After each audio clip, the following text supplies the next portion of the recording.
Hello students, good morning everybody. Yes, બધા જ નિયમિત વાંચન કરતા હશો અને બધા જ સબ્જેક્ટનું વાંચન કરતા હશો, બધાને બરોબર ધ્યાન આપતા હશો. યસ, આ તમારું ઇમ્પોર્ટન્ટ વર્ષ છે એટલે સર તમને વારે તમને આ વસ્તુ રિમાઇન્ડ પણ કરાવડાવશે. એટલે જસ્ટ બધા જ નિયમિત બધા સબ્જેક્ટનું વાંચતા રહેજો. અને યસ, જ્યાં સુધી મેથ્સનો સવાલ છે ત્યાં સુધી કોઈ પણ ડાઉટ છે, કોઈ પણ ક્વેશ્ચન છે તો મને ગમે ત્યારે ફોન કરીને કે વોટ્સઅપ કરીને તમે બધા પૂછી શકો છો. ઓકે, ના હવે આપણે છે ને આ ફર્સ્ટ ચેપ્ટરમાં સંબંધ અને વિધેયમાં યસ જે છેલ્લો ટોપિક દ્વિક્રિયા ચાલુ કર્યું છે એમાં પણ છેલ્લો ટોપિક એટલે કે આપણે વ્યસ્ત ઘટક વિશે વાત કરવાની છે. પણ વ્યસ્ત ઘટક વિશે વાત કરતા પહેલા આપણે એકમ ઘટક શીખી ગયા છીએ. ઓકે, અને એકાદ ઉદાહરણ પણ આપી જોયું હતું. એના રિયલ એક્ઝામ્પલ શું આવે છે એ હું તમને વ્યસ્ત ઘટક બતાવ્યા પછી બંનેના એકમ ઘટક અને વ્યસ્ત ઘટકના સાથે હું દાખલા કરાવડાવીશ. ઓકે, ના અહીંયા આપણે જોઈએ તો પહેલા આપણે નાવ વ્યસ્ત ઘટક જોઈ લેવાનું છે કે વ્યસ્ત ઘટક કોને કહેવાય. ઓકે, વ્યસ્ત ઘટક કોને કહેવાય એના માટે એક સાદું એક્ઝામ્પલ જોઈએ તો આપણે સરવાળા માટે સરવાળાની ક્રિયા માટે એકમ ઘટક શૂન્ય આપણે કહીએ છીએ. એટલે એનો અર્થ શું કહેવાય? 1 પ્લસ -1 ઇઝ ઇક્વલ્સ ટુ 0. જસ એ જ રીતે કોઈ પણ સંખ્યા હશે a plus -a is equals two 0 એવું આપણે કહી શકીએ. ના એ જ રીતે ગુણાકાર માટે ગુણાકારની ક્રિયા માટે એકમ અથવા તો તટસ્થ ઘટક આપણે તટસ્થ ઘટક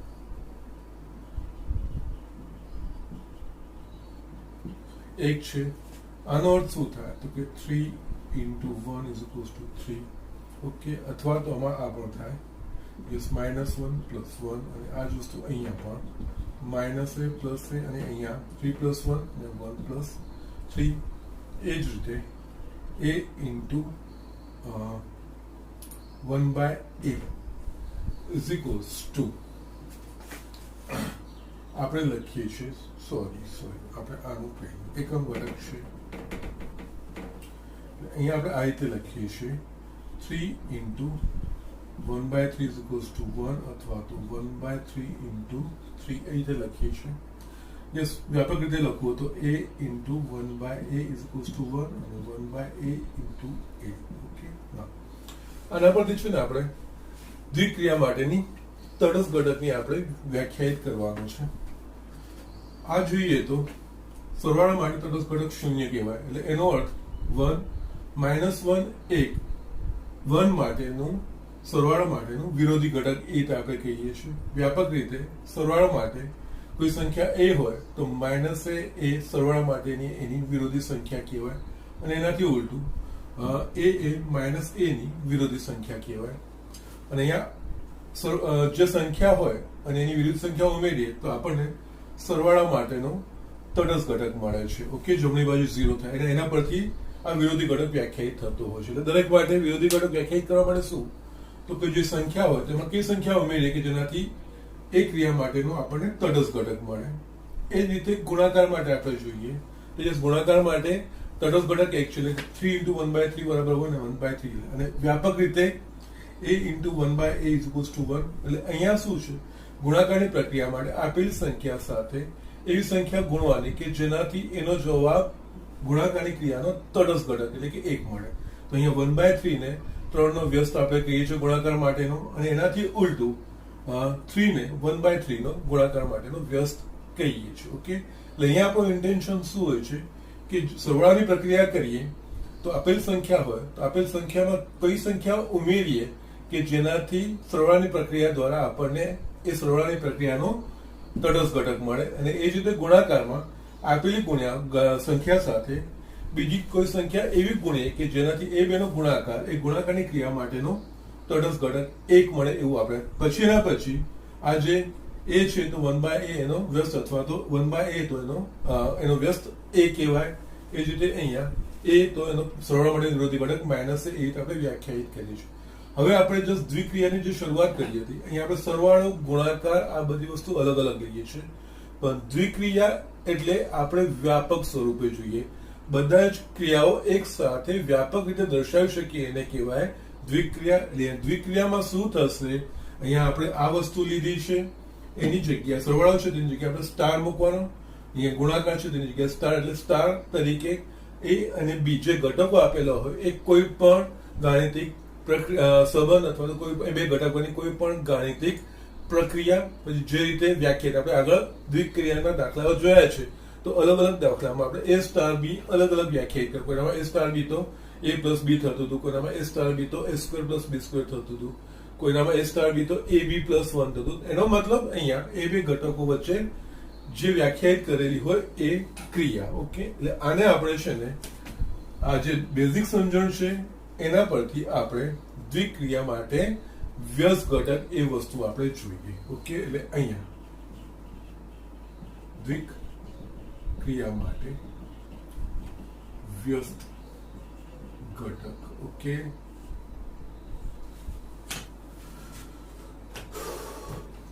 ધારો કે ગણ એ માં ઈ એકમ ઘટક વાળી દ્વિક્રિયા star A cross A to A દ્વારા વ્યાખ્યાયિત છે. જો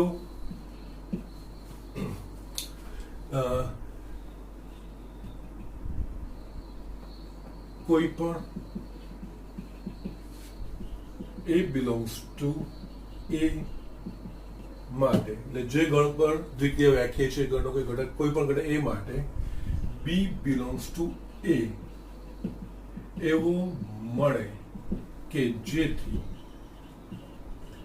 A star B is equals to B star A is equals to E. આ બેના પરની દ્વિક્રિયાનું પરિણામ આ ક્રિયાની તટસ્થ ઘટક, યસ, જે અહીંયા આ બે ઘટકો પર સરવાળાની પ્રક્રિયા તેનો તટસ્થ ઘટક, આ બે ઘટકો પર ગુણાકારની પ્રક્રિયા તેનો તટસ્થ ઘટક. અહીંયા આપણે વ્યાપક રીતે અહીંયા એકમ ઘટક હોય તો યસ A સ્ટાર B વચ્ચેનું એવું ઓપરેશન કે A સ્ટાર B બરાબર B સ્ટાર B બરાબર E, એટલે કે એ જે દ્વિક્રિયાનો એકમ ઘટક થાય તો ગણ A ના ઘટક A ને વ્યસ્ત સંપન્ન ઘટક છે એમ કહેવાય, તથા બી ને ઘટક એ નો વ્યસ્ત ઘટક કહેવામાં આવે છે, જેને સંકેતમાં A ઇન્વર્સ દ્વારા દર્શાવવામાં આવે છે. ઓકે, એટલે અહીંયા એટલે કે ગણ A પર વ્યાખ્યાયિત દ્વિક્રિયા માટે yes B belongs to A એવો મળે. Okay, B belongs to A નો વ્યસ્ત ઘટક હોય તો A star B is equals to B star A is equals to E.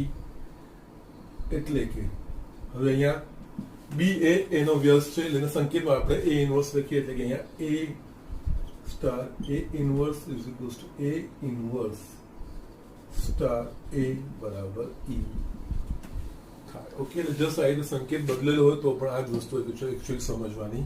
અહીંયા A ઇન્વર્સ B ને એનો વ્યસ્ત ઘટક કહેવામાં આવે, એને સંકેતમાં એનો વ્યસ્ત ઘટક છે એને A ઇન્વર્સ દ્વારા દર્શાવવામાં આવે છે.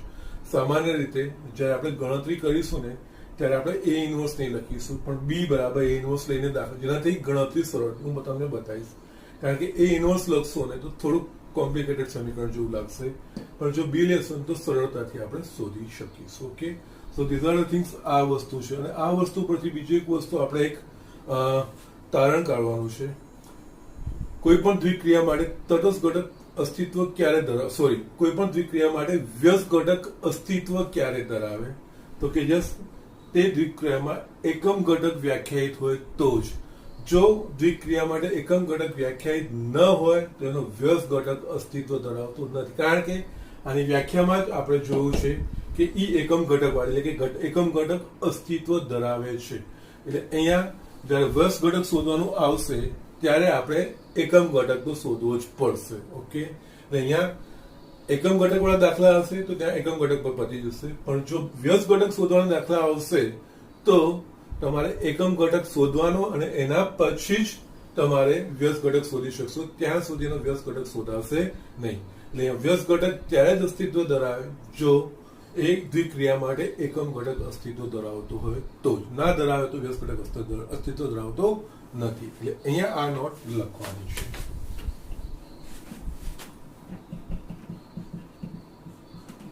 કોઈ પણ દ્વિક્રિયા માટે તટસ્થ, સોરી, વ્યસ્ત ઘટક ત્યારે જ અસ્તિત્વ ધરાવે કે જ્યારે તે દ્વિક્રિયા માટે એકમ ઘટક અસ્તિત્વ ધરાવતો હોય. જો કોઈ દ્વિક્રિયા માટે એકમ ઘટક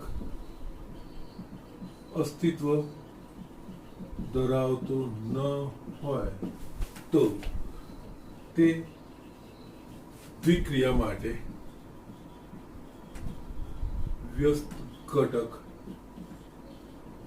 અસ્તિત્વ ધરાવતો નથી. Okay, so these are the things. આ વસ્તુ છે. અને અહીંયા તમારા બધા જ ટોપિક થિયોરિટિકલ પોઈન્ટ ઓફ વ્યૂથી તો પતી જ ગયા છે.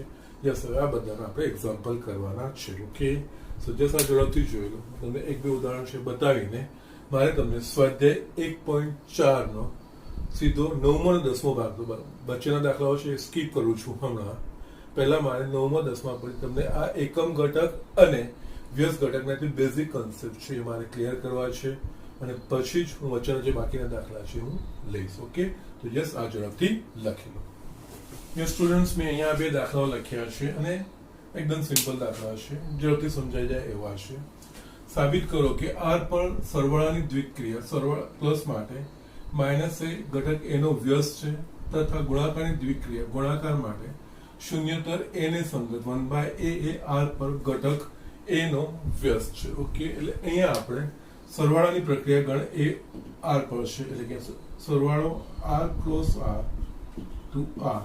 અહીંયા આપણે આ રીતે વ્યાખ્યાયિત કે a star b is equals to a plus b. Now એને ક્રિયા માટે એ નો વ્યસ્ત ઘટક -1 છે એવું આપણે બતાવવાનું છે. એના માટે વ્યસ્ત માટે એકમ ઘટકનું અસ્તિત્વ હોવું જોઈએ. અને આર પર સરવાળાની ક્રિયા માટે આપણે આગળ એક્ઝામ્પલ જોયું છે કે એકમ ઘટક 0 છે. એટલે અહીંયા આર પર સરવાળાની દ્વિક્રિયા માટે એકમ ઘટક 0 છે. હવે અહીંયા આપણે a નો સરવાળા માટે વ્યસ્ત ઘટક માઇનસ છે. અહીંયા આપણે પ્રત્યેક a બિલોંગ્સ ટુ r માટે b બિલોંગ્સ ટુ r એવો મળે કે જેનાથી એ બે પર વ્યાખ્યાયિત આપેલ દ્વિક્રિયા માટે એ દ્વિક્રિયાનો એકમ ઘટક, અહીંયા આ દ્વિક્રિયાનો એકમ ઘટક શું છે? 0. અહીંયા a પ્લસ b, એટલે અહીંયા b આપણે એવો શોધવાનો કે જેનાથી એનો સરવાળા થાય આપણને એ મળે. અહીંયા આપણે લખી શકીએ પ્રત્યેક a બિલોંગ્સ ટુ r માટે, એટલે એ કોઈ પણ વાસ્તવિક સંખ્યા હોય, minus a belongs to r. Yes, એ જો વાસ્તવિક સંખ્યા હોય તો માઇનસ a પણ કોઈક વાસ્તવિક સંખ્યા થાય, એટલે એમ મળે છે. પ્રત્યેક a belongs two minus a belongs to r એવો મળે છે. અહીંયા લખીએ આપણે કે જેથી a plus minus a is equals to minus a plus a is equals to 0 થાય. ઓકે, પ્રત્યેક એ માટે કોઈ પણ વાસ્તવિક સંખ્યા તેનાથી વિરુદ્ધ વાસ્તવિક સંખ્યા ગણવામાં અસ્તિત્વ ધરાવતી જ હશે. એટલે આ વ્યાખ્યા આપવામાં આપણે જસ્ટ a સ્ટાર b એટલે અહીંયા a સ્ટાર b નો અર્થ અહીંયા a પ્લસ b એટલે અહીંયા a plus a minus a અને માઇનસ a પ્લસ a એટલે કે b ની જગ્યાએ આવ્યું અને એ બંને પર જે દ્વિક્રિયા સરવાળે વ્યાખ્યાયિત કરેલી છે એ ક્રિયા કરીએ તો આપણને એનો તટસ્થ ઘટક શૂન્ય મળે છે. માટે માઇનસ a ઘટક a નો વ્યસ્ત ઘટક છે એટલે કે સરવાળાની પ્રક્રિયા માટે. ઓકે, આ જ રીતે આપણને ગુણાકાર માટે 1 બતાવવાનું છે. તો ગુણાકાર બેઝિકલી દ્વિક્રિયા કેવી રીતે વ્યાખ્યાયિત થાય? ગુણાકારની r cross r to r a star b is equals to a into b. આ ગુણાકાર પરની દ્વિક્રિયા આપણે વ્યાખ્યાયિત કરીએ છીએ. યસ, આપણે આગળ જોયું હતું ગુણાકારમાં મીન્સ શૂન્યતર સંખ્યા. યસ, અહીંયા આ લખ્યું છે શૂન્યતર એ ને સંગત. ઓકે, એટલે આપણને ખબર છે કે ગુણાકાર r પર ગણ r પર ગુણાકારની દ્વિક્રિયા માટે યસ, આ વસ્તુ અહીંયા ધ્યાન રાખવાનું. જો વ્યસ્ત ઘટક શોધવો હોય ને તો એકમ ઘટક હોવો જ જોઈએ. અને આ આપણે પહેલા એસ્ટાબ્લિશ કરેલું છે કે r પરની સરવાળાની પ્રક્રિયા માટે 0 એ તટસ્થ ઘટક અને r પરની ગુણાકારની પ્રક્રિયા માટે 1 a એટલે શૂન્યતર, કારણ કે શૂન્યનો વ્યસ્ત અસ્તિત્વ ધરાવે નહીં. ઓકે, એટલે અહીંયા આપણે આ વસ્તુ જોઈએ છે કે કોઈ પણ સંખ્યાને એક વડે ગુણીએ તો આપણને એની જ સંખ્યા મળે. અને અહીંયા વ્યસ્ત માટે આપણે શૂન્યતર લેવાનું, કારણ કે શૂન્યતર કીધું છે. ગણ r પર x ની દ્વિક્રિયા માટે એકમ ઘટક 1 છે. અહીંયા હવે આપણને b એવો શોધવાનો કે જેના પરથી a સ્ટાર b બરાબર b સ્ટાર a બરાબર આનો એકમ ઘટક એટલે કે 1.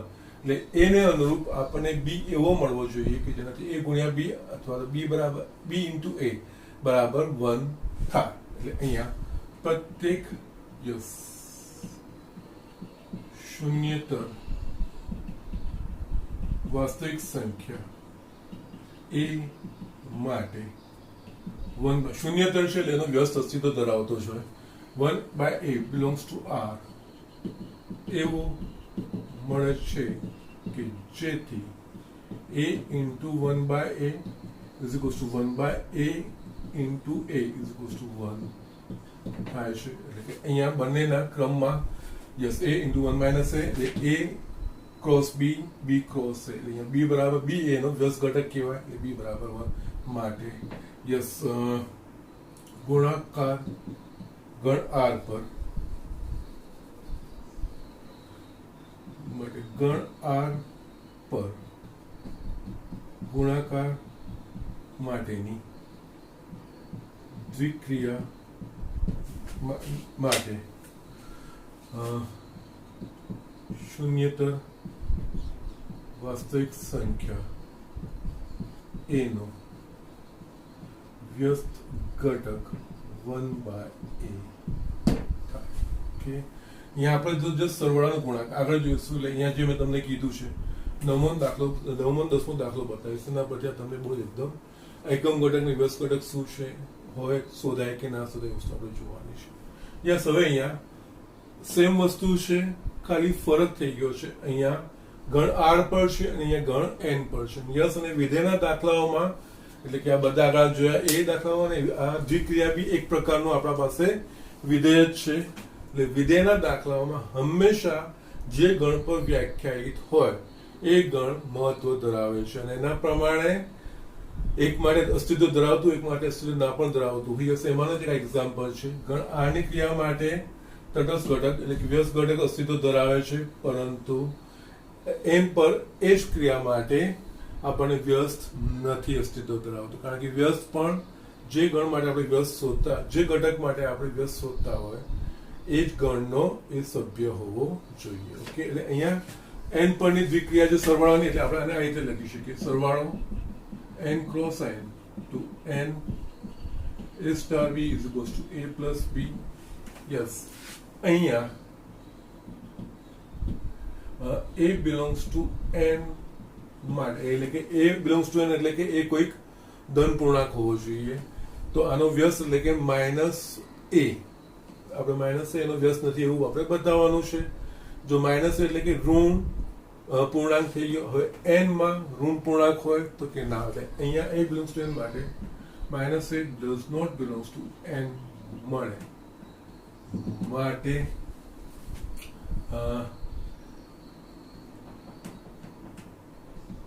ગણ n પરની સરવાળાની દ્વિક્રિયા માટે, ઇનફેક્ટ આપણે એ પણ ખબર છે ગણ n પરની સરવાળાની ક્રિયા માટે એકમ ઘટક અસ્તિત્વ ધરાવતો નથી, અને એકમ ઘટક અસ્તિત્વ ના ધરાવતો હોય તો તટસ્થ ઘટક શોધવાની કોઈ સંભાવના હોતી જ નથી. એ રીતે પણ તમે સ્ટેટમેન્ટ લખો તો કોઈ જ પ્રોબ્લેમ નથી, અને આ રીતે પણ બતાવશો તો એ કારણ કે જે ઘટક લઈએ એનો વિરોધી ઘટક એટલે કે વ્યસ્ત ઘટક માઇનસ એ બતાવવા માટે એ પણ એક ગણનો જ સભ્ય હોવો જોઈએ, જે અહીંયા શક્ય બનશે નહીં. ઓકે, માટે ગણ n પરની સરવાળાની દ્વિક્રિયા માટે તટસ્થ ઘટક અસ્તિત્વ ધરાવતો નથી. યસ, એ જ રીતે ગુણાકાર માટે થશે, કારણ કે જો એક સિવાયની કોઈ સંખ્યા હશે તેનો વ્યસ્ત અપૂર્ણાંક થશે, અને અપૂર્ણાંક બિલોંગ્સ ટુ n થતું નથી. એટલે અહીંયા આપણે આગળ લખી શકીએ ગુણાકાર માટે n cross n to n જે વ્યાખ્યાયિત થતી હોય છે દ્વિક્રિયા A star B is equals to A into B. અહીંયા A is not equals to 1 આપણે કીધું છે.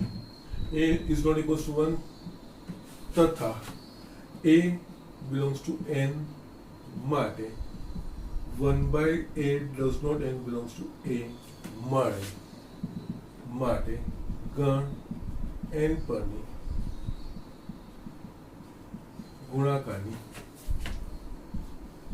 દ્વિક્રિયા માટે વ્યસ્ત ઘટક, યસ અહીંયા પણ વ્યસ્ત થશે,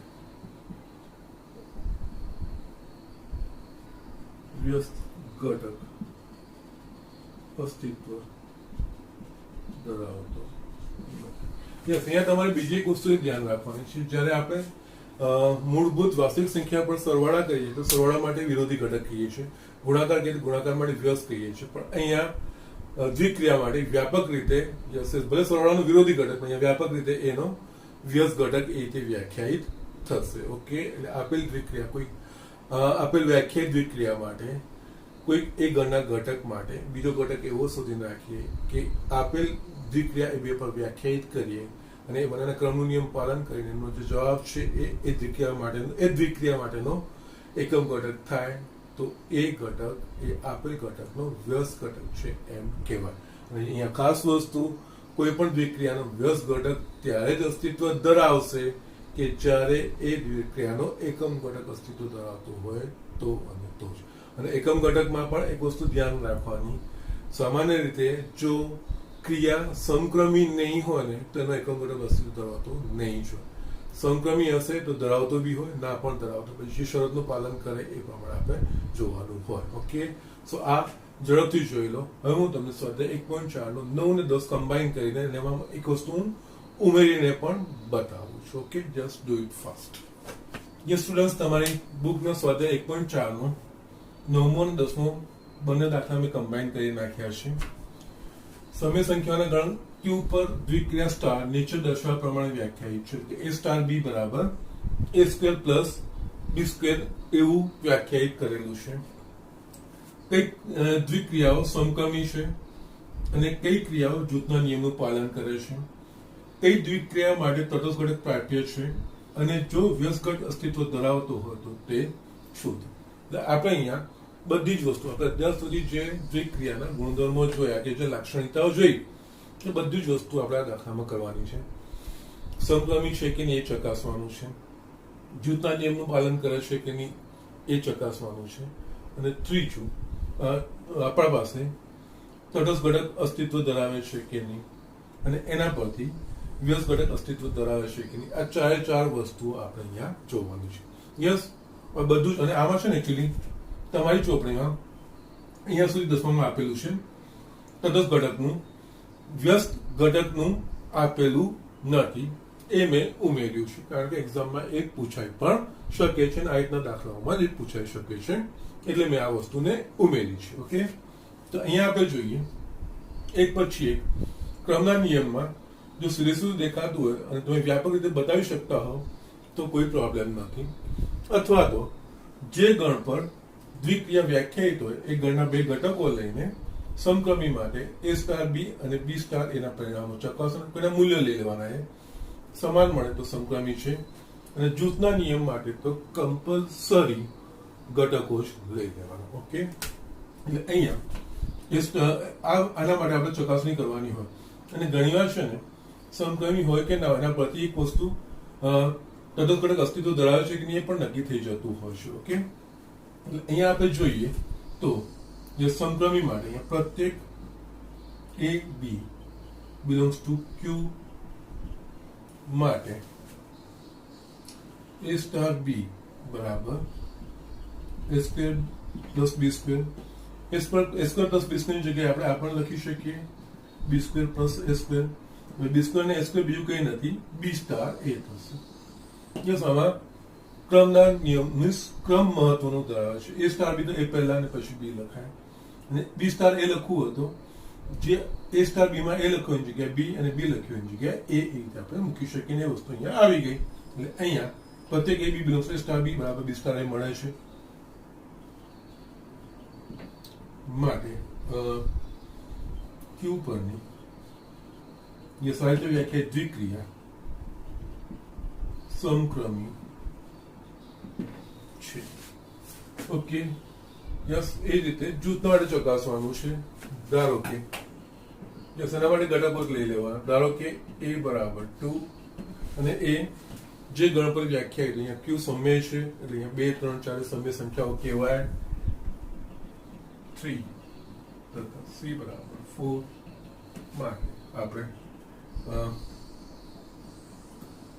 2 સ્ટાર 3 સ્ટાર 4 યસ, આ તમને ખબર હશે દ્વિક્રિયા રીતે વ્યાખ્યાયિત છે. a સ્ટાર b પેલા કૌંસમાં જોઈએ 3 સ્ટાર 4 a સ્ટાર 4 એના પ્રમાણે આ વસ્તુ a બરાબર 3 અને b બરાબર 4 લઈને લખવાનું.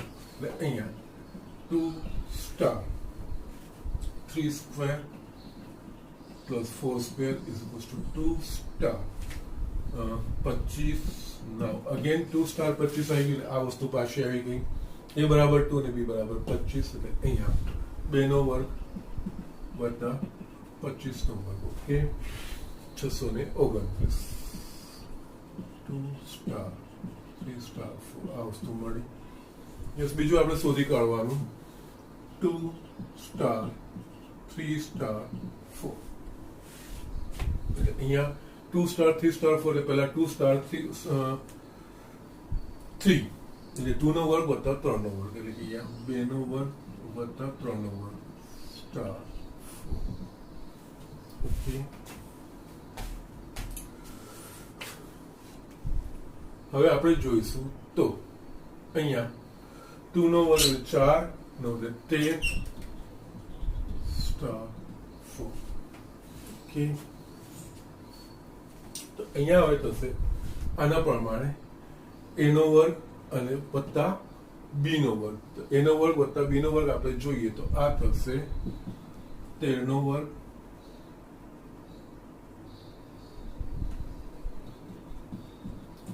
વત્તા 4 નો વર્ગ, એટલે આપણને મળશે 169 plus 16 is equals two 185. Okay, અહીંયા 2 સ્ટાર 3 સ્ટાર 185 એ વસ્તુ આપણને મળે છે. ઓકે, નાવ અહીંયા આપણે ચકાસીએ તો આ બે પરિણામો સમાન છે કે ભિન્ન છે, તો કે યસ બંને પરિણામો આપણને ભિન્ન મળે છે. એટલે અહીંયા આપણે લખી શકીએ કે અહીંયા 2 star 3 star 4 is not equals to 2 star 3 star 4. Okay, માટે યસ q પરનું દ્વિક્રિયા જૂથના નિયમનું પાલન કરતી નથી. આ રીતે આપણે આ વસ્તુ લખી શકીશું. Okay, yes. નેક્સ્ટ એક્ઝામ્પલ આપણે જોઈએ આમાં આગળ.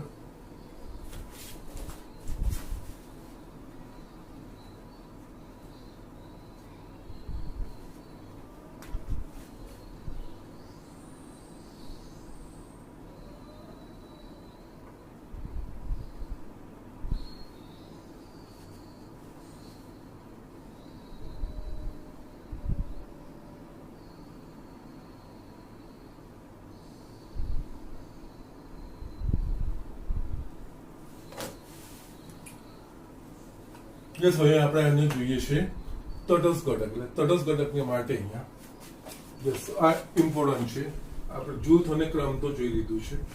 તટસ્થ ઘટક માટે એટલે આપણે પહેલા છે ને ધારી દેવાનું. ધારો કે yes star E belongs to Q. A star માટે તટસ્થ ઘટક છે. તટસ્થ ઘટક છે એટલે કે આપણે A સ્ટાર E બરાબર E સ્ટાર A બરાબર A થવું જોઈએ માટે yes A star E equals to E star A બરાબર A થવું જોઈએ. તો અહીંયા A star E is equals to A, just પહેલું જે પરિણામ છે આપણે લઈએ A સ્ટાર E. તો આના પ્રમાણે A સ્ટાર E લખીએ તો A square plus E square એવું લખાશે. यहाँ पे A square plus E square is equals to A લખાશે. આપણે E શોધવાનું છે. E ને કરતા બનાવો તો E square is equals to A minus A square આ વસ્તુ થશે. નાઉ અહીંયા આપણે જોવા જોઈએ E સ્ક્વેર બરાબર A માઇનસ A સ્ક્વેર. તો યસ આપણે કોઈ પણ A લઈશું તો એના માટે આ શક્ય બનશે. તો અહીંયા છે ને આ સમીકરણની વેલિડિટી છે કે નહીં આપણે ચકાસવાનું. અહીંયા E નો વર્ગ છે. E નો વર્ગ એટલે વર્ગ હંમેશા ધન હોવો જોઈએ. એનો વર્ગ A માઇનસ A સ્ક્વેર એ હંમેશા ધન મૂલ્ય આવવું જોઈએ. એ પ્રત્યેક A બિલોંગ્સ ટુ Q માટે શક્ય બનશે તો કે નહીં બને. અહીંયા પ્રત્યેક A બિલોંગ્સ ટુ Q માટે E square is equals to A minus A square શક્ય બનશે નહીં. કારણ કે A બરાબર 2 માટે કે 3 માટે યસ E સ્ક્વેર બરાબર શું થશે 2 માઇનસ 2 નો વર્ગ એટલે કે 2 minus 4 is equals two minus 2 જે શક્ય પરિણામ નથી અથવા તો જે અશક્ય પરિણામ છે. કારણ કે E સ્ક્વેર છે એટલે વર્ગ હંમેશા ધન હોવો જોઈએ, પણ A બરાબર 2 લેશું ત્યારે E સ્ક્વેર ઋણ મળશે એટલે શક્ય બનશે, જે અશક્ય પરિણામ છે. માટે Q પરની દ્વિક્રિયા A star B is equals to A square plus B square માટે એકમ ઘટક અસ્તિત્વ ધરાવતો નથી. અને આના સિવાય તમે બીજું પણ એક વસ્તુ લખીશું. એકમ ઘટક અસ્તિત્વ ધરાવતો નથી એટલે માટે વ્યસ્ત ઘટક પણ અસ્તિત્વ ધરાવતો નથી. માટે વ્યસ્ત ઘટક પણ અસ્તિત્વ ધરાવતો નથી. યસ, આ વસ્તુનું આપણે ધ્યાન રાખવાનું હશે. એકમ ઘટક અને વ્યસ્ત ઘટક આવી હજુ પણ બીજા એક્ઝામ્પલ જોશો આ વસ્તુ ક્લિયર થતી હશે. એટલે અહીંયા શું છે ને, એકમ ઘટકમાં ધારો કે E બિલોંગ્સ ટુ Q એટલે જે ગણપર વ્યાખ્યાયિત હોય એ એકમ ઘટક છે એવું સ્વીકારવાનું. પછી આ પરિણામ પરથી E ના મૂલ્યો શોધવાના. E ના જો શક્ય મૂલ્ય મળે, અહીંયા એ વસ્તુ મેં તમને કીધું છે, જો એકમ ઘટક અસ્તિત્વ ધરાવતો હોય તો તે અનન્ય હોવો જોઈએ, એટલે કે બદલાવો જોઈએ નહીં. ઓકે, એક જ મળે, એકથી વધારે ના મળે. અને જે સમીકરણ મળે એના પરથી E નું જે મૂલ્ય મળે, અને સામાન્ય રીતે બીજી એક વસ્તુ એ પણ તમને અહીંયા કહી દઉં, જો કોઈક સંખ્યા ગણ પર એટલે કે અહીંયા Q R N જો સંખ્યા ગણ પરના ની દ્વિક્રિયા હશે ને તો તટસ્થ ઘટક એ કોઈ એમાંની સંખ્યા જ હશે અને જે બદલાશે નહીં એ અનન્ય હશે. ઓકે, એ આપણે જોઈશું. અહીંયા તો શેરની અસ્તિત્વ ધરાવતું નથી એટલે આપણે નેક્સ્ટ એક્ઝામ્પલ જોઈએ કે એવું કે જેમાં અસ્તિત્વ ધરાવતું હોય. ઓકે, તો આ ઝડપથી લખી લો. હું બીજું એક્ઝામ્પલ તમને બતાવું છું. યસ, અમે બીજો એક એક્ઝામ્પલ લખ્યો છે. ઓકે, અહીંયા તો અહીંયા Q પર A star B is to AB by 4. Yes, ક્રમનો જૂથનો એકમ ઘટક અસ્તિત્વ ધરાવતો હોય એ તો અને વ્યસ્ત ઘટક અસ્તિત્વ ધરાવતો હોય તો એ બધી જ વસ્તુ આપણે અહીંયા શોધવાની છે. ઓકે, જો અસ્તિત્વ ધરાવતી હોય તો યસ અહીંયા સમક્રમી માટે યસ અહીંયા ગુણાકાર છે એટલે ગુણાકારનો ક્રમ બદલાઈ શકે છે. અહીંયા વ્યાપક રીતે બતાવશો તો વાંધો નહીં અને ઘટક લઈને બતાવશો તો કોઈ પ્રોબ્લેમ નથી. પ્રત્યેક A B belongs to Q માટે A star B is equals to AB by 4. AB by 4 ની જગ્યાએ આપણે BA by 4 લખી શકીએ. હવે BA by A star B AB છે તો BA A B star A થઈ જાય માટે B સ્ટાર A માટે યસ Q પરની એટલે આ રીતે વ્યાખ્યાયિત દ્વિક્રિયા એ સમક્રમી છે. ઓકે, અને જૂથના માટે ઘટક લઈ લેવાનું. ધારો કે A બરાબર 2 સરે એક જ આ સંખ્યા લેશું તોય વાંધો નથી. A બરાબર 2 B બરાબર 3 તથા C બરાબર 4 માટે 2 સ્ટાર 3 સ્ટાર 4 2 સ્ટાર પેલા 3 સ્ટાર 4 એટલે 3 સ્ટાર 4 એટલે અહીંયા 3 into 4 by 4 4 4 cut 2 star 3 2 star 3 આના પ્રમાણે 2 into 3 by 4 એટલે આપણને મળે 3 by 2. એ જ રીતે હવે આપણે 2 સ્ટાર 3 સ્ટાર 4 પેલા 2 સ્ટાર 3 સ્ટાર 2 સ્ટાર 3 એ આપણે જોવાનું છે. એટલે આના વ્યાખ્યા પ્રમાણે 2 into 3 by 4 સ્ટાર 4 દ્વિક એટલે એક જ સમયે કોઈ પણ બે ઘટકો કરી દ્વિક્રિયા કરીને એનું જે પરિણામ મળે પછી બીજા સાથે જોડતા જવાનું. અહીંયા 2 2 આપણને મળે 3 by 2 સ્ટાર 4. યસ, હવે અહીંયા A સ્ટાર B ની જગ્યાએ 3 by 2 સ્ટાર 4 એટલે A ની જગ્યાએ 3 by 2 B ની જગ્યાએ 4 એટલે અહીંયા 3 by 2 B ની જગ્યાએ 4 by 4 આ 4 4 cut is equals two 3 by 2 અહીંયા 2 સ્ટાર 3 સ્ટાર 4. યસ, આ બંને પરિણામો કેવા મળે છે?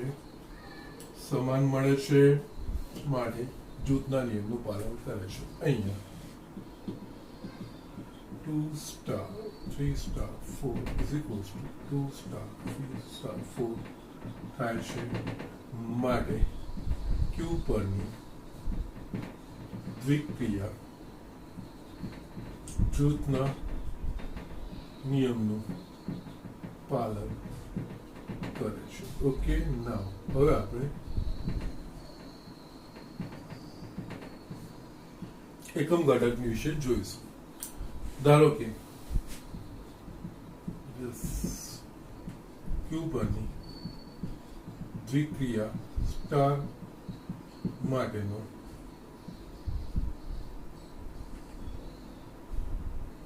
માટે E belongs to QA એકમ ઘટક છે. સાવ ધારવાનું પછી આપણને મળે છે કે નહીં માટે અહીંયા E ને આપણે એકમ ઘટક તરીકે સ્વીકાર્યું એટલે એનું સ્ટાર ઓપરેશન હંમેશા જે તે સંખ્યા છે કે A star E is equals to E star A બરાબર A થવું જોઈએ. પ્રથમ આપણે જોઈએ તો કે A star E is equals to A થવું જોઈએ. તો જસ્ટ આપણને જે વ્યાખ્યા આપી છે એના પ્રમાણે A સ્ટાર E એટલે કે A સ્ટાર E એટલે કે B ની જગ્યાએ E એટલે કે આ થશે A into E by 4 is equals to A. તો અહીંયા આપણે યસ A એક કટ થઈ જાય તો E is equals to 4 થશે. આપણને આ વસ્તુ મળશે. ના હવે છે ને E બરાબર 4A તટસ્થ ઘટક છે કે નહીં એ ચકાસવા માટે આપણે શું કરવાનું તો કે જે બીજું સમીકરણ છે ને એમાં તમે એના પરથી પણ E શોધો અથવા તો આ ઈ ની કિંમત આમાં મૂકો અને જો પરિણામ એ મળે છે કે નહીં એ ચકાસી લેવાનું. એટલે અહીંયા જે બીજી પ્રક્રિયા કરવાની હોય, કારણ કે બંને થવું જોઈએ, એ સ્ટાર ઈ બરાબર પણ એ મળવું જોઈએ ને ઈ સ્ટાર એ બરાબર પણ એ મળવું જોઈએ. એટલે હું અહીંયા બીજો જો પાર્ટ છે, પહેલામાંથી મને e = 4 મળ્યું અને યસ 4 કોના પર વ્યાખ્યાયિત છે? દ્વિક્રિયા q પર, અને 4 બિલોંગ્સ ટુ q થાય, સમય સંખ્યા થઈ ગઈ. હવે આપણે બીજો પાર્ટ ચકાસવાનો, આ ભૂલવાનું નહીં. ઓકે, હવે e બરાબર 4 તથા યસ e સ્ટાર a બરાબર a માટે અહીંયા e સ્ટાર a એટલે કે e into b, sorry e into a અપન 4 is equals to a. અહીંયા પણ a એક કટ થઈ ગયું તો e ઇઝ ઇક્વલ્સ ટુ 4 મળ્યો અને યસ એ પણ બિલોંગ્સ ટુ q લખી શકીએ. એટલે અહીંયા e સ્ટાર a માં શું છે? a ની જગ્યાએ e અને b ની જગ્યાએ a, એટલે એના a ની જગ્યાએ e, b ની જગ્યાએ a, એ તો સે મૂકીને આપણે કર્યું અને એના પ્રમાણે a થવું જોઈએ. અહીંયા e બરાબર 4, બંનેમાં પરિણામ સરખા મળ્યા. જો અલગ મળે તો અસ્તિત્વ ધરાવતું નથી. અહીંયા બંનેમાં a સ્ટાર e માટે બરાબર a માટે અને e સ્ટાર a બરાબર a, બંનેમાંથી e બરાબર 4 મળે છે. માટે યસ q પરની દ્વિક્રિયા માટેનો તટસ્થ ઘટક, એટલે આ જે વ્યાખ્યાયિત કરી છે a b/4 પ્રમાણેની e બરાબર 4 થાય. અહીંયા આ પોર્શન છે ને તમે આ રીતે પણ બતાવી શકો, જૈસે બાજુમાં હું લખું છું. અહીંયા e બરાબર 4 થઈ ગયું. હવે અહીંયા e બરાબર 4 માટે e સ્ટાર a એટલે કે 4 સ્ટાર a, હવે e બરાબર 4 મેં અહીંયા લઈ લીધું અને આ બીજું e સ્ટાર a ચકાસું છું. આનું આપણે સાદું રૂપ આપીએ અને એ આવે છે કે નહીં આપણે ચકાસવાનું. હવે અહીંયા 4 સ્ટાર a એટલે કે 4 સ્ટાર a, એની જગ્યાએ 4 અને b ની જગ્યાએ a, અહીંયા આપણે લખી શકીએ 4 ઇન્ટુ a/4, આ થઈ ગયું a પ્લસ માટે e બરાબર 4 માટે e star a is equals to a મળે છે. અને જસ્ટ આના પરથી પછી આપણે આ વસ્તુ લખી શકીએ. સેકન્ડ પાર્ટ કાં તો આ રીતે બતાવો અથવા તો બાજુમાં મેં બતાવ્યું એ રીતે. બાજુના બતાવવામાં બીજું સમીકરણમાં જ્યાં મૂલ્ય મૂકીને મળ્યું એ આ સમીકરણમાં મૂકીને આના બરાબર a મળે છે કે નહીં એ ચકાસું છું. અથવા તો આ જે મેં બીજી રીત કરી એમાં e સ્ટાર a બરાબર a લીધું અને એમાંથી e શોધ્યું, તો અહીંયા જે e મળ્યો અને અહીંયા જો e મળ્યો એ જો સમાન થાય તો જ એકમ ઘટક અસ્તિત્વ ધરાવે છે. કારણ કે કોઈ પણ દ્વિક્રિયા માટે જો એકમ ઘટક અસ્તિત્વ ધરાવતો હોય તો તે અનન્ય હોવો જોઈએ, બંને ભિન્ન મળવા જોઈએ નહીં. બંને સમાન મળે છે અને બંને જે ચાર્જ છે એ ઈ મળે ને એ ઈ પણ જે ગણપણની દ્વિક્રિયા હોય એનો ઘટક હોવો જોઈએ. આ બી ચકાસણીમાં ધ્યાન રાખવાનું. અને યસ 4 એ સમય સંખ્યા છે જ, એટલે 4 એ એકમ ઘટક છે એવું આપણે કહી શકીએ. આ સેકન્ડ પોર્શન આ રીતે કરી શકો છો. એટલે આ બીજા માટે પ્રથમ તો આજે પહેલું કરીએ છીએ તો કમ્પલસરી આ રીતે કરવાનું છે. ઓકે, ના અહીંયા તટસ્થ ઘટક અસ્તિત્વ ધરાવે છે, એટલે હવે આપણે એના વ્યસ્ત ઘટક માટે વિચારી શકીએ. જો તટસ્થ ઘટક અસ્તિત્વ ના ધરાવતો હોત તો વ્યસ્ત ઘટકનો કોઈ વિચાર કરવાનો આવતો જ નહીં. તટસ્થ ઘટક અસ્તિત્વ ધરાવે છે એટલે વ્યસ્ત ઘટક શોધવાનો પ્રયત્ન કરવાનો. ઓકે, એટલે અહીંયા વ્યસ્ત ઘટક શોધવામાં શું કરવાનું?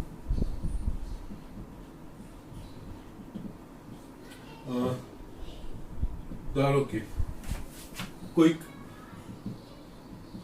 b belongs to qa,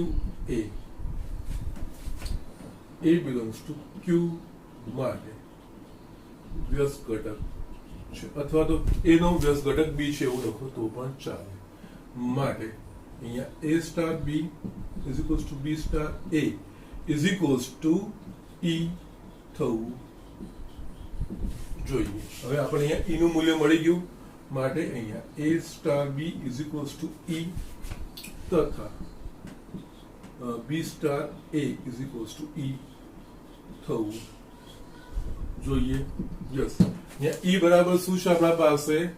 4, એટલે કે અહીંયા a star b is equals to 4.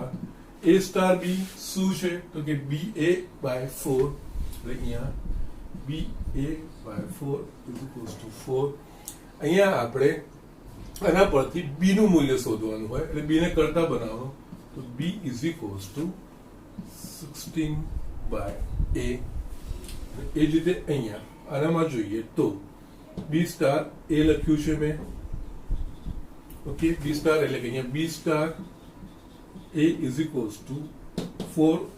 આપણે આનામાંથી જે એકમ ઘટક શોધ્યો એ એકમ ઘટકનો અહીંયા આપણે પરિણામ તરીકે ઉપયોગ કરવાનો અને બી ને આપણે એનો વ્યસ્ત કીધો છે એટલે અહીંયા બી શોધવાનું હોય. અહીંયા બી સ્ટાર એ શું લખાશે અહીંયા બી એ બાય 4 એટલે અહીંયા આપણે શોધવાનું બી ને કરતા કરવાનું કારણ કે બી વ્યસ્ત ઘટક B is equals to 16/a. Okay. Now અહીંયા 16/a બંનેમાં b બરાબર 16/a મળે છે અને એ સમાન જ મળવું જોઈએ, પણ 16/a ક્યારે વ્યાખ્યાયિત થશે કે જ્યારે a શૂન્યતર હશે તો. અહીંયા તમે લખી શકો અહીંયા શૂન્યતર સમય સંખ્યા એ માટે વ્યસ્ત ઘટક અસ્તિત્વ ધરાવે છે અને તે a inverse is equals to 16/a. કારણ કે b એ એનો વ્યસ્ત છે. જો b એ એનો વ્યસ્ત હોય તો b ને સંકેતમાં a ઇન્વર્સ લખાય. અહીંયા a ઇન્વર્સ આપણે લખી શકીશું. જસ્ટ વ્યસ્ત શોધવામાં વસ્તુ ધ્યાન રાખવાનું, a નો વ્યસ્ત a ઇન્વર્સ, પણ ગણતરીમાં a ઇન્વર્સ નહીં લખવાનું, b મૂકી. ધારો કે b એનો વ્યસ્ત છે એટલે કહીને શોધવાનું. b નું જો પરિણામ મળી જાય તો પછી b એ એનો વ્યસ્ત છે તો એના સંકેતમાં a ઇન્વર્સ લખાય ને એ રીતે પ્રમાણે આપણે વસ્તુ લખવું જોઈએ. અને અહીંયા b ક્યારે વ્યાખ્યાયિત થશે કે એ શૂન્યતર હશે તો જ આ વ્યાખ્યાયિત થશે, બાકી વ્યાખ્યાયિત થશે નહીં. કારણ કે કોઈ બી સંખ્યા શૂન્ય વડે ભાગીશું તો આપણને એ અવ્યાખ્યાયિત મળે. એટલે અહીંયા આપણે આ વસ્તુ લખી શકીએ છીએ. અહીંયા એ શૂન્યતર હોવું જોઈએ. શૂન્યતર માટે અહીંયા મળશે પ્રત્યેક શૂન્યતર સમય સંખ્યા માટે આપણને વ્યસ્ત મળશે અને વ્યસ્ત હશે 16/a. અને આ રીતે a star b is equals two e અને e star a star b is equals two e અને b star a is equals to a બંને સમીકરણ પરથી જે b મળવા જોઈએ એ પણ સમાન મળવા જોઈએ. હવે અહીંયા તમે બીજું એક ઓબ્ઝર્વેશન એ પણ લખો કે જ્યારે કોઈ સંખ્યા ગણ પર વ્યાખ્યાયિત હોય ને દ્વિક્રિયા તો તટસ્થ ઘટક એ અચળ સંખ્યા મળશે, તે ગણવાનું કોઈ ઘટક જ હશે. પણ જે વ્યસ્ત ઘટક છે એટલે કે એનો વ્યસ્ત તો એ પર આધારિત હશે. અહીંયા એનો વ્યસ્ત 16/a એટલે અહીંયા વ્યસ્ત એ સંખ્યા પર આધારિત હોય, પરંતુ તટસ્થ ઘટક એ કોઈ સંખ્યા પર આધારિત ના હોય. બધી સંખ્યાઓ માટે એ સમાન અનન્ય મળવું જોઈએ. જ્યારે અહીંયા વ્યસ્ત જેમ સંખ્યા બદલાશે એ પ્રમાણે એનો વ્યસ્ત પણ બદલાશે, સંખ્યા પર આધારિત હશે. આ વસ્તુ ધ્યાન ઓબ્ઝર્વેશન તમારે રાખવાનું. એટલે ક્યાંક તમારી ભૂલ થાય છે તો તમે એ વસ્તુનું ક્રોસ ચેક કરીને આગળ વધી શકો. સો આ રીતના આ દાખલા કરવાના હોય છે. મેં તમને એક દાખલો જેમાં વ્યસ્ત એકમ ઘટક અસ્તિત્વ ધરાવતું નથી એ બતાવ્યું. આમાં એકમ ઘટક બી અસ્તિત્વ ધરાવે છે ને એના પરથીનો વ્યસ્ત ઘટક પણ અસ્તિત્વ ધરાવે છે. એ રીતનો દાખલો મેં તમને બતાવ્યો છે. અને આ એક્ઝામના પોઈન્ટ ઓફ વ્યૂથી આ રીતની ગણતરીઓ ઇમ્પોર્ટન્ટ છે. ઓકે. અને આ એક માર્કમાં પણ પૂછી શકે છે. અને બીજી વસ્તુઓ એ ધ્યાન રાખવાની, સામાન્ય રીતે જો ક્રિયા સમક્રમી ના હોય તો એકમ ઘટક અસ્તિત્વ ધરાવે નહીં. હા, સમક્રમી હોય તો એકમ ઘટક અસ્તિત્વ ધરાવી શકે કે ના ધરાવી શકે એ આપણે ચકાસવું પડે. પણ જો સમક્રમી નહીં હોય ને તો એકમ ઘટક અસ્તિત્વ ધરાવતો જ નહીં હોય. અને વ્યસ્ત ઘટક અસ્તિત્વ ધરાવવા માટે એકમ ઘટક હોવો જ જોઈએ, કારણ કે એ એકમ ઘટક પરથી વ્યાખ્યાયિત થાય છે. જો એકમ ઘટક અસ્તિત્વ ના ધરાવતો હોય તો વ્યસ્ત રીતનો વિચાર કરવાનો કોઈ સવાલ આવતો નથી. એકમ ઘટક પછી જો હોય અસ્તિત્વ ધરાવતો પછી જ આપણે વ્યસ્ત ઘટક આપણે શોધી શકીએ છીએ અને આ રીતે ગણતરીઓ કરી શકીએ છીએ. ઓકે. તો અહીંયા હું તમને આજે જસ્ટ મેઇન ઇન્ટેન્શન માટે તમને એકમ ઘટક અને વ્યસ્ત ઘટક કેવી રીતે શોધવા જોઈએ એના માટે જ હતું. તમારે સ્વાધ્યાય 1.4 નું એક્ઝામ્પલ 9 10 આ જેટલું મેં લખ્યું છે ને એ રીતે એક્ઝામ્પલ 9 ના બાકીના બધા જ દાખલાઓ યસ હું લખું છું અહીંયા હોમવર્ક યસ સ્વાધ્યાય 1.4 એક્ઝામ્પલ 9 ના જે બી દાખલાઓ છે ઓકે આ પાછા ગણશો તો કોઈ વાંધો નથી. ઓકે. પ્રેક્ટિસ થશે બીજું કંઈ નહીં. અને ઇમ્પોર્ટન્ટ વસ્તુ છે પાછા ગણશો તો સારું જ છે. એનામાં તમારે દાખલા કરવાના છે. બાકીના જે દાખલા ટોટલ છે તમારે 6 દાખલા મેં 2 બતાવ્યા છે. પ્રયત્ન કરજો. જો નથી બી ફાવતા, નથી ખબર પડતી તો જસ્ટ મને ઇન્ટિમેટ કરજો, હું તમને જસ્ટ સમજાવી દઈશ. ઓકે, આજનું લેક્ચર હું અહીંયા પૂરું કરું છું.